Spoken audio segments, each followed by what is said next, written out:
Don't mind me today, I'm just getting a little snack before we commence the durability test. Today we're going to be checking out our very first e-ink tablet called the Kindle Scribe. It's the very first e-ink tablet for both reading and writing. And I did buy 2 of them, you know what that means. I think it even has a stylus inside, which should be pretty interesting to see how that works. This video is not sponsored by Amazon, even though Kindle is owned by Amazon. This video is sponsored by Huel. But don't worry, it takes less than 60 seconds to make a nutritionally complete, affordable vanilla shake with 40 grams of plant-based protein. It's not just protein either. This shake has 27 vitamins and minerals. I mean, just look at the list of all these nutrients on the back. Plus, no artificial sweeteners. Huel Black is an easy way to maintain and keep track of your nutritional goals. I've lost 15 pounds since last June, thanks for noticing. All thanks to keeping track of my calories and of course my daily workout of snapping phones in half. New year, new me, you know how it goes, and Huel Black has a 12-month shelf life. Personally, I like the vanilla flavor, but I have not yet tried the cookies and cream or strawberry shortcake yet. I'll be getting those next to spice things up.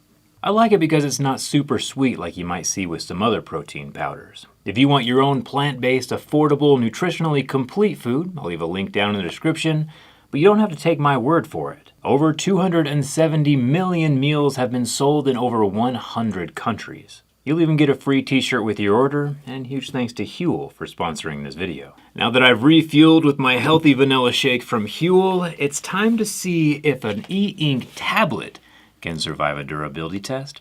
Should be interesting. Let's get started.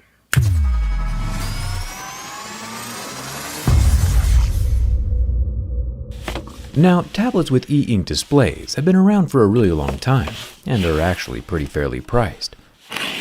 It's easy to find them for less than $100. This guy, however, the Kindle Scribe with the stylus, costs quite a bit more, sitting right around $370. The stylus and power cable are joined together, but at that price point, we are up in the iPad territory, so let's see if the cost is worth it. This is my first experience with an e-ink display this large, and I guess the main difference between electronic ink and regular IPS or OLED is that e-ink is grayscale and has basically no refresh rate, ever, unless it's time to turn the page. The unrefreshing screen is what gives us a battery life that's calculated in weeks instead of days.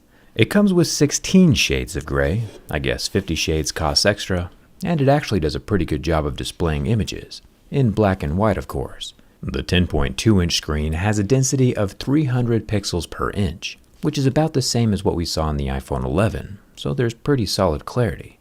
Plus, going into dark mode inverts the colors, not only for easy night reading, but also some vision impairments can see white text on black pages better. So I can see this feature being very useful, since most regular books are printed black on white. The matte screen also reduces glare. It does feel like glass, but we'll have to find out for sure here in a second. If I rotate the tablet top to bottom, the screen does refresh itself by not only inverting the page, but also inverting the coloring of each pixel quickly before returning back to normal again, like a really expensive Etch-a-Sketch. It happens both while reading a book or if you're scrolling through the ebook library. Not a bad little unit. I can see it being extremely useful for the type of person who wants to carry thousands of books around.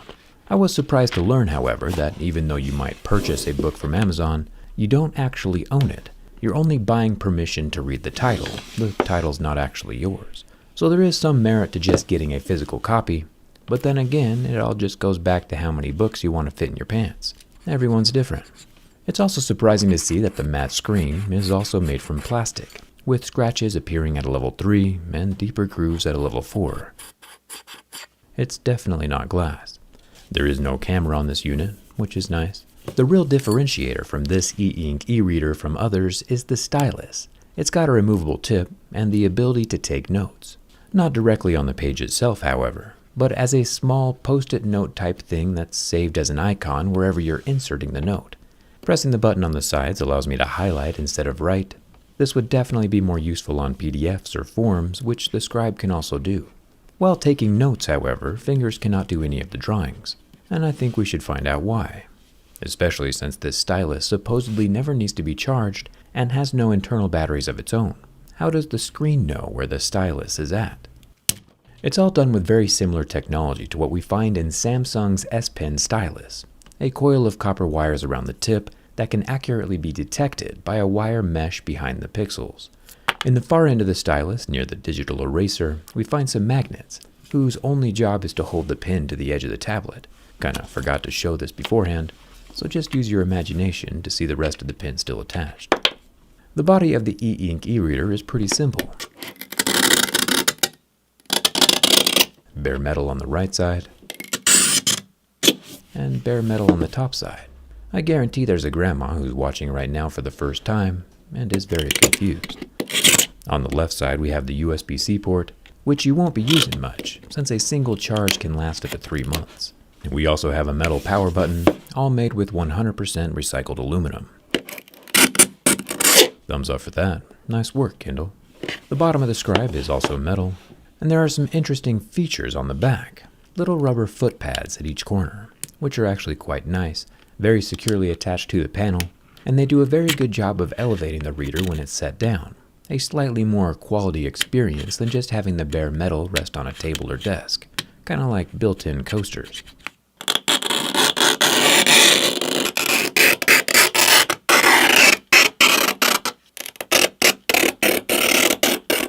It's pretty impressive that in a span of about 600 years, we went from Gutenberg's printing press, making books one hand-set letter at a time, to a lightweight internet-connected e-ink e-reader that can instantly pick from 13 million different titles.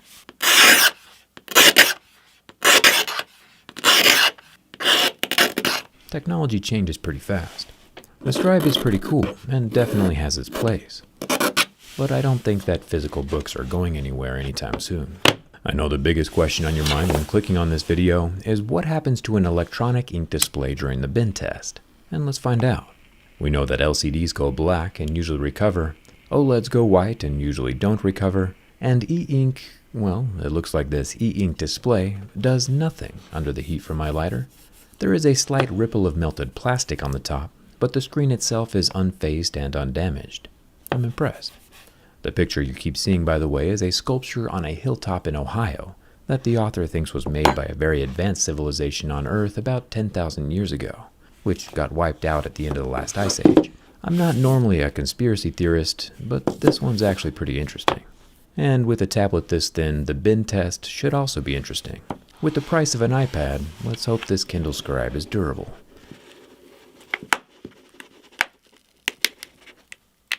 And you gotta admit, that was some pretty hefty flex, with some serpent-like curvature, yet the e-ink display is still totally functional.